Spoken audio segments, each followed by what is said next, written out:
I wish to, on behalf of my colleagues, distinguished senators, and honorable members, welcome you all to this first joint meeting of the Senate and House of Representatives Committee on Housing for the defense of the 2020 budget estimates for the housing sector of the Ministry of Works and Housing.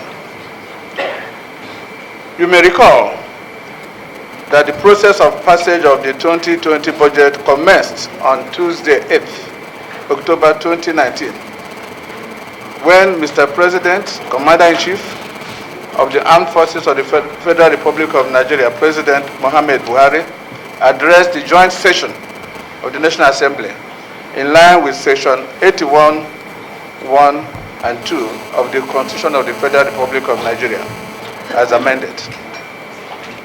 Consequently, the Senate has concluded debates on the general principles of the bill and referred to the appropriate committee for further legislative action. On this note, all the committees of the Senate and of course the House of Representatives operate as a subcommittee to the Appropriation Committee and shall consider estimates for the ministries, departments, and agencies which come under their charge for appropriation of the money bill in line with Order 92 4A of the Senate Standing Order 2015 as amended.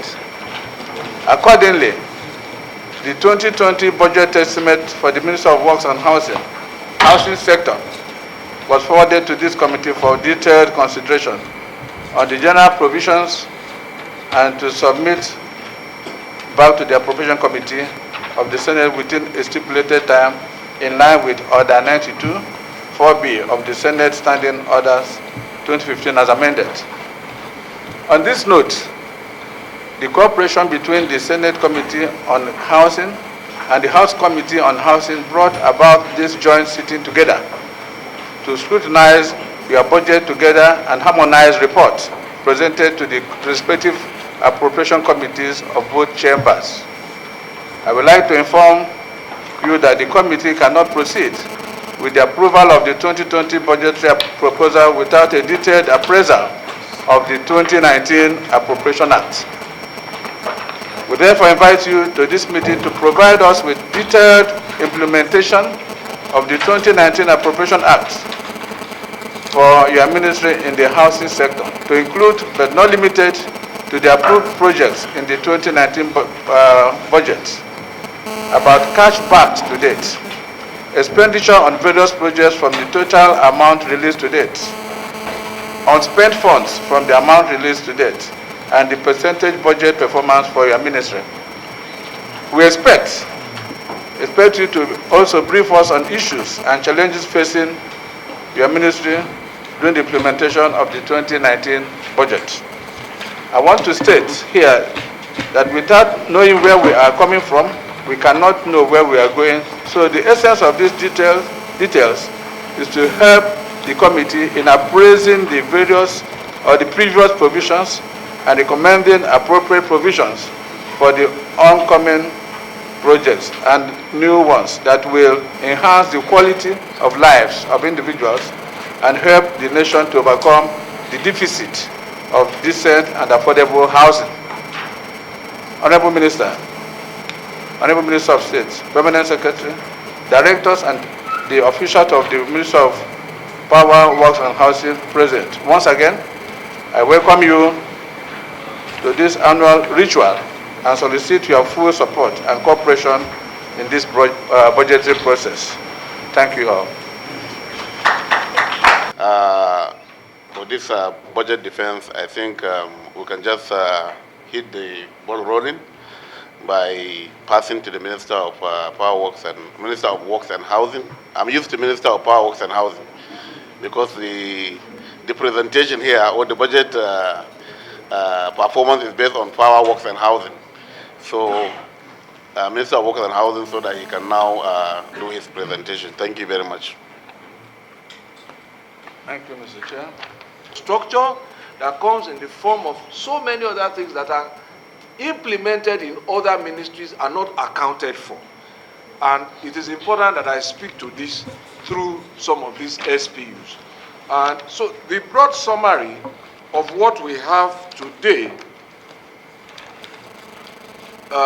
in terms of special projects, they cover boreholes to provide access to water in very, very deep and remote parts of Nigeria.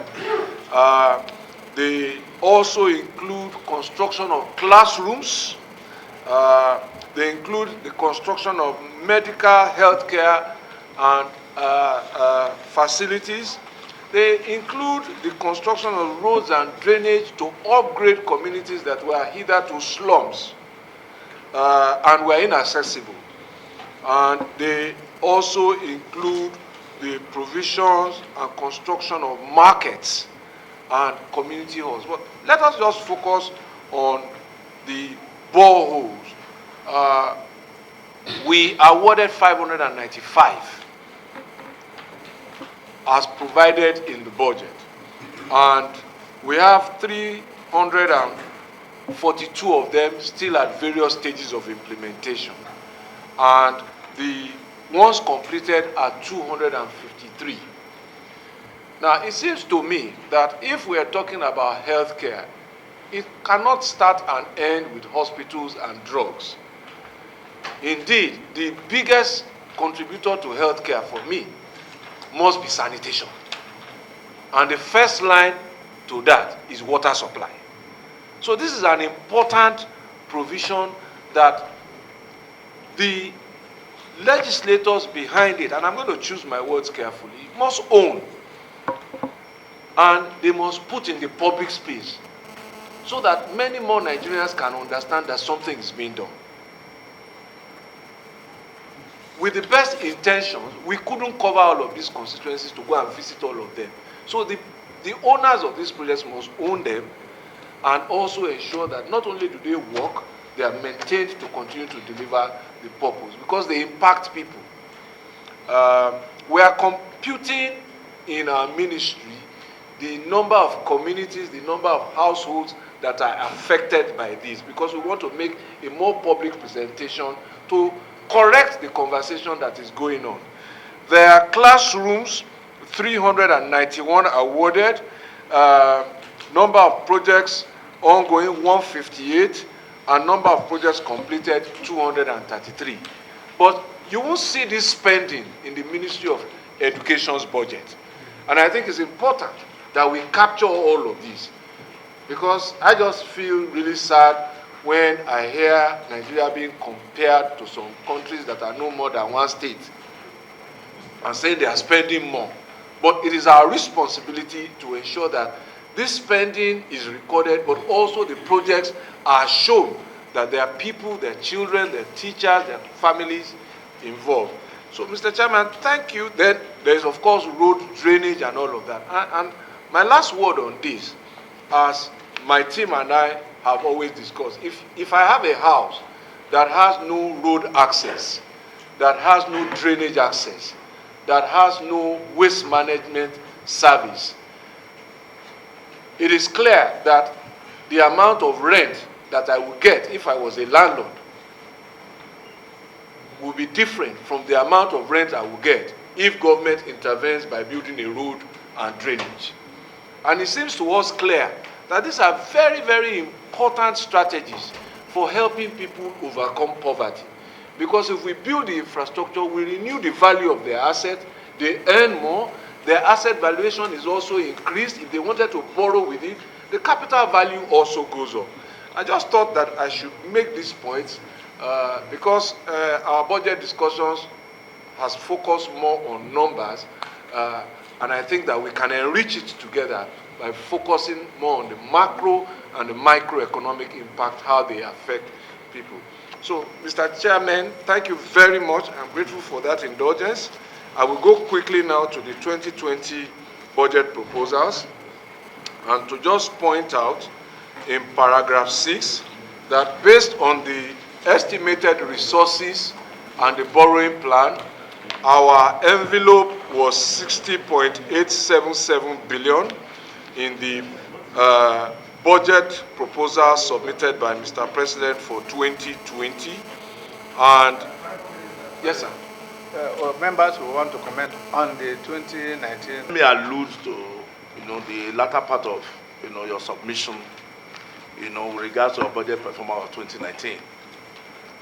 You will notice that I want to just put on record that the membership of the Housing Committee in the Senate has increased tremendously because, without missing words, a lot of us got the benefits of providing some of these amenities for our constituencies, our various constituencies.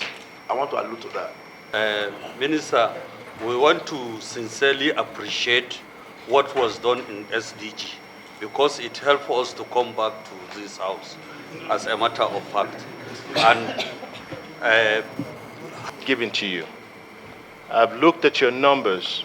So many people have presented, so many ministries have come here and I've seen their presentation. I will rate you the highest. You've done very well, and I want you to continue down the path of where you're heading. You are definitely going to help us take Nigeria to the next level. I want to commend you. I key into the commendation on the issuance of certificates of occupancy. And of course, it's on record that you've been doing well. Please continue on that path. Thank you, Mr. Chairman. The numbers of certificates of occupancy and consent you have issued so far, the numbers are encouraging. Respected colleagues, distinguished senators, Honorable Minister, thank you for the presentation. He's my brother, my leader, and one of the founding catalysts of my political success. And one thing he always says is the reward for hard work is more work.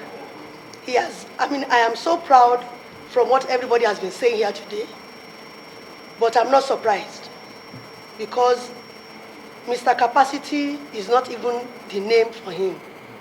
If there's another name more than capacity, that's Honorable Minister.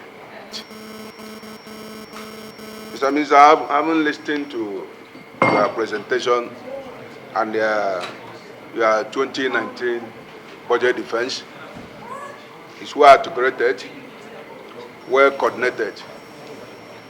In fact, as far as I'm concerned, you are doing well in all ramifications. I'm here to join voice to commend you for a good job well done.